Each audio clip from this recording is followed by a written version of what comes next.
Hello. നമ്മൾ കോഴി farm തുടങ്ങുന്നതിന് മുന്നായിട്ട് നമുക്ക് പൊല്യൂഷൻ കൺട്രോൾ ബോർഡിൽ നിന്ന് കൺസെൻറ്റ് ടു എസ്റ്റാബ്ലിഷ് മേടിക്കേണ്ടതായിട്ടുണ്ട്. അപ്പോൾ അതിന് വേണ്ട ഡോക്യുമെൻസിൻ്റെയും അതിൻ്റെ റൂൾസും കാര്യങ്ങളൊക്കെയാണ് ഞാൻ ഈ വീഡിയോയിലൂടെ പറയാൻ വേണ്ടി പോകുന്നത്.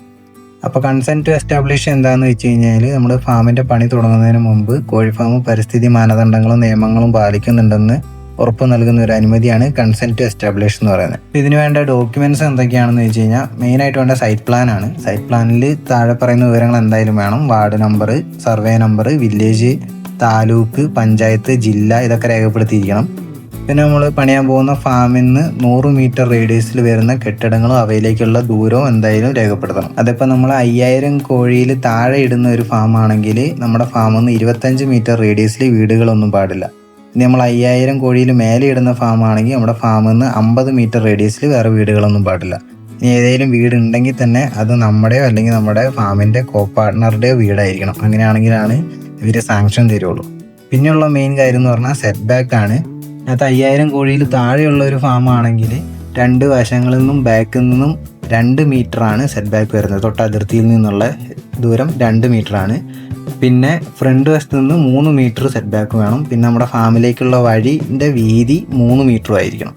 ഇനി നമ്മുടെ ഫാം 5000 കോഴിയുടെ മേലെയുള്ള ഫാമാണെങ്കിൽ റോഡിൻ്റെ വിഡ്ത്ത് എന്ന് പറയുന്നത് 5 മീറ്ററും ഫ്രണ്ടും റിയറും സെറ്റ് ബാക്ക് 5 മീറ്റേഴ്സും സൈഡിൽ നിന്ന് 2-3 മീറ്ററുമാണ് വരുന്നത് സെറ്റ് ബാക്ക് വരുന്നത്. പിന്നെ ഈ പ്ലാൻ എല്ലാം നമ്മൾ വരപ്പിക്കേണ്ടത് ഒരു രജിസ്റ്റേർഡ് സിവിൽ എഞ്ചിനീയറുടെ അടുത്തു നിന്നാണ്. അവരുടെ ഒപ്പും സീലും ഇതിന് എല്ലാത്തിലും ആവശ്യമാണ് കേട്ടോ.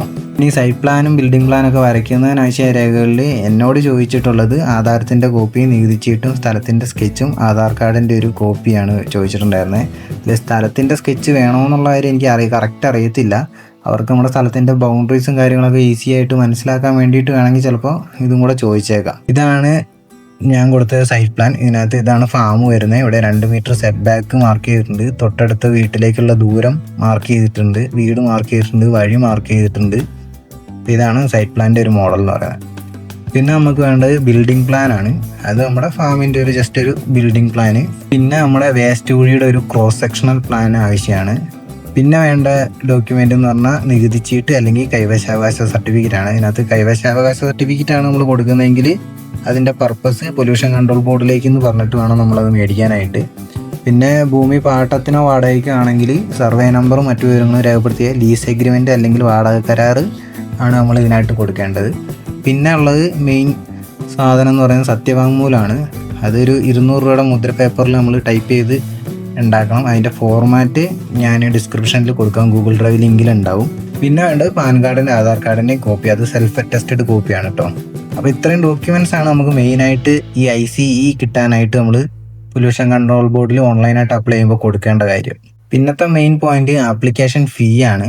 ആപ്ലിക്കേഷൻ ഫീ എന്ന് പറയുന്നത് നമ്മൾ ഫാം പണിയാൻ ഉപയോഗിക്കുന്ന സ്ഥലത്തിൻ്റെ വിലയും ഫാം നിർമ്മിക്കാൻ ആവശ്യമായ മൊത്തം തുകയെ ആശ്രയിച്ചിരിക്കും. അതായത് ഇപ്പോൾ നമ്മളൊരു 5000 സ്ക്വയർ ഫീറ്റ് ഫാമാണ് പണിയുന്നതെങ്കിൽ ആ 5000 സ്ക്വയർ ഫീറ്റിൻ്റെ സ്ഥലത്തിൻ്റെ വിലയാണ് അവർ ഉദ്ദേശിക്കുന്നത്. അതേപോലെ നമ്മുടെ ഫാം പണിയാൻ വേണ്ടിയിട്ട് വരുന്ന മൊത്തം ടോട്ടൽ കൺസ്ട്രക്ഷൻ കോസ്റ്റുമാണ് ആശ്രയിച്ചിരിക്കും ഈ ആപ്ലിക്കേഷൻ ഫീ എന്ന് പറയുന്നത്. അത് നമുക്ക് തന്നെ അവരുടെ സൈറ്റിൽ പോയി കഴിഞ്ഞാൽ ചെക്ക് ചെയ്യാൻ പറ്റും. ഇപ്പോൾ kerala.pcbonline.com എന്ന് പറഞ്ഞ സൈറ്റിൽ പോയി കഴിഞ്ഞാൽ നമുക്ക് നമ്മുടെ ഇതിന് എത്ര ആപ്ലിക്കേഷൻ ഫീ ആവുമെന്ന് ചെക്ക് ചെയ്യാൻ വേണ്ടി പറ്റും. അപ്പോൾ ഇങ്ങനെ ഇവരുടെ സൈറ്റ് ഓപ്പൺ ആയി വരും. അപ്പോൾ ഇതിൻ്റെ റൈറ്റ് സൈഡിലായിട്ട് ഇവിടെ ഫീ കാൽക്കുലേറ്റർ എന്ന് പറഞ്ഞൊരു ഓപ്ഷൻ ഉണ്ട്. അത് ക്ലിക്ക് ചെയ്യാം. അപ്പോൾ ഇങ്ങനെ വരും. ഇതിനകത്ത് ആപ്ലിക്കേഷൻ ഫോർ ICE കൊടുക്കുക. ആപ്ലിക്കേഷൻ ടൈപ്പ് നമ്മൾ ന്യൂ ആണ്. കാറ്റഗറി നമ്മൾ വരുന്നത് ഗ്രീൻ ആണ്. അപ്പോൾ ഉണ്ട് ഇവിടെ കോസ്റ്റ് ഓഫ് ലാൻഡ് ഉണ്ട്. അപ്പോൾ നമുക്ക് ഇതിന് എത്രയാണോ വരുന്നത് അത് ലാക്സിലാണ് കൊടുക്കേണ്ടത്. ഇപ്പോൾ 1 lakh ആണെങ്കിൽ 1 lakh കൊടുക്കുക. കോസ്റ്റ് ഓഫ് ബിൽഡിങ് എത്ര ലക്ഷം വരും പണിയാന്നുള്ളത് അത് കൊടുക്കുക. പിന്നെ പ്ലാന്റ് ആൻഡ് മെഷീനറി കോസ്റ്റ് എന്തെങ്കിലും വരുന്നുണ്ടെങ്കിൽ അത് കൊടുക്കുക. ഇല്ലെങ്കിൽ 0 എന്ന് കൊടുക്കുക. കൺസ്ട്രക്ഷൻ സ്റ്റാർട്ട് ചെയ്തുകൊണ്ട് ചോദിക്കുന്നുണ്ട്. ഇല്ല എന്നുള്ളത് നോ തന്നെ ഇട്ട് കാൽക്കുലേറ്റ് കൊടുക്കുക. അപ്പോൾ നമുക്കിവിടെ മൊത്തം അടയ്ക്കേണ്ട ഫീ ഇവിടെ കാണിക്കും 4750 രൂപ. ഈ 4750 രൂപ 5 വർഷത്തേക്കുള്ളതാണ് കേട്ടോ. അപ്പോൾ അതായത് ആനുവൽ ഫീ 950 വീതം 5 വർഷത്തേക്കുള്ള എമൗണ്ടാണ് ഇത്രയും. അപ്പോൾ നമ്മുടെ ഈ ഒരു കോസ്റ്റ് ഓഫ് ലാൻഡും കോസ്റ്റ് ഓഫ് ബിൽഡിങ്ങും ഒക്കെ വെച്ച് കൊടുക്കുകയാണെങ്കിൽ ഈ പൈസയാണ് നമ്മൾ ആപ്ലിക്കേഷൻ ഫീ ആയിട്ട് കൊടുക്കേണ്ടി വരിക. അപ്പോൾ പിന്നെ ഇതേപോലെ തന്നെ ICE കഴിഞ്ഞ് കഴിഞ്ഞാൽ കൺസെൻറ്റ് ടു ഓപ്പറേറ്റ് എന്ന് പറഞ്ഞിട്ടൊരു സാധനം കൂടെ നമ്മൾ മേടിക്കേണ്ടതായിട്ടുണ്ട്. അത് നമ്മുടെ ഫാമിൻ്റെ പണിയൊക്കെ കഴിഞ്ഞ് ഫാമിൻ്റെ പണി കഴിഞ്ഞിട്ട് നമ്മൾ പ്രവർത്തിപ്പിക്കാൻ തുടങ്ങുന്നതിന് മുന്നായിട്ട് മേടിക്കേണ്ടതാണ്. അപ്പോൾ അതും കൂടെ ഇവിടെ ചെക്ക് ചെയ്യാൻ പറ്റും നമുക്ക്. ICO ആക്കുക, ന്യൂ ആക്കുക, കാറ്റഗറി ഗ്രീൻ തന്നെ, cost of land, cost of building, machinery, consent to establish കിട്ടിയിട്ടുണ്ടോയെന്നാണ് ചോദിക്കുക. അപ്പോൾ കിട്ടിയിട്ടുണ്ട് എന്നുള്ളത് കൊടുക്കുക. വാലിഡ് ആണോ എന്ന് ചോദിക്കുന്നുണ്ട്, യെസ് കൊടുക്കുക. അപ്പോൾ ഇവിടെ ഞാൻ പറഞ്ഞില്ല 5 വർഷത്തേക്കുള്ള വാലിഡിറ്റിയാണ് നമ്മുടെ ICEക്ക് ഉള്ളത്, കൺസെൻറ്റ് ടു എസ്റ്റാബ്ലിഷിനുള്ളത്. അപ്പോൾ നമ്മൾ 1 കൊല്ലം കഴിഞ്ഞ് 1 കൊല്ലം കൊണ്ട് പണി തീർത്ത് കഴിഞ്ഞാൽ പിന്നെ അതിൻ്റെ വാലിഡിറ്റി 4 വർഷം കൂടെ ബാക്കിയുണ്ടാവും. നമ്മളിവിടെ 4 കൊടുക്കുകയാണെങ്കിൽ കാൽക്കുലേറ്റ് ചെയ്യുമ്പോൾ പിന്നെ നമ്മൾ 950 രൂപ മാത്രമേ ICOയ്ക്ക് അപ്ലൈ ചെയ്യുമ്പോൾ കൊടുക്കേണ്ടതായിട്ടുള്ളൂ. അപ്പോൾ നമ്മളെ ഫാമിൻ്റെ പണി നമുക്കൊരു 4 കൊല്ലം എടുത്തു പണി തീരാനായിട്ട്. ഇപ്പോൾ പിന്നെ ഉള്ളത് വാലിഡിറ്റി എന്ന് പറഞ്ഞാൽ 5 വർഷത്തിൽ 1 വർഷമാണ് വാലിഡിറ്റി ബാക്കിയുള്ളത്. അപ്പോൾ നമ്മളിവിടെ 1 ഇയറാണ് കൊടുക്കുന്നിട്ട് കാൽക്കുലേറ്റ് ചെയ്യുകയാണെങ്കിൽ നമ്മൾ 3800 രൂപ കൊടുക്കണം. അപ്പോൾ നമ്മൾ ഫാമിൻ്റെ പണി എത്രയും പെട്ടെന്ന് തീർത്തിട്ട് ഈ ICOയ്ക്ക് അപ്ലൈ ചെയ്യുകയാണെങ്കിൽ നമ്മൾ അത്രയും ആപ്ലിക്കബിൾ ഫീ കുറവ് കൊടുത്താൽ മതി. അതാണ് ആപ്ലിക്കേഷൻ ഫീനെ കുറിച്ച് എനിക്ക് പറയാനുള്ളത്. പിന്നെ വരുന്ന അപ്രൂവൽ ടൈം ലൈനാണ്. അതായത് ഇപ്പോൾ ഞാനിത് അപ്ലൈ ചെയ്ത് 10ാമത്തെ ദിവസം എനിക്ക് കൺസെൻറ്റ് എസ്റ്റാബ്ലിഷ് ചെയ്തിരുന്ന് ഡൗൺലോഡ് ചെയ്തെടുക്കാനായിട്ട് പറ്റി. അപ്പോൾ നമ്മളിത് അപ്ലോഡൊക്കെ ചെയ്ത് ആപ്ലിക്കേഷൻ ഫയൽ ചെയ്യുന്ന സമയത്ത് നമ്മുടെ ലോഗിൻ IDയും പാസ്വേഡ് നമ്മളപ്പോൾ തന്നെ നോട്ട് ചെയ്ത് സൂക്ഷിച്ചേക്കണം.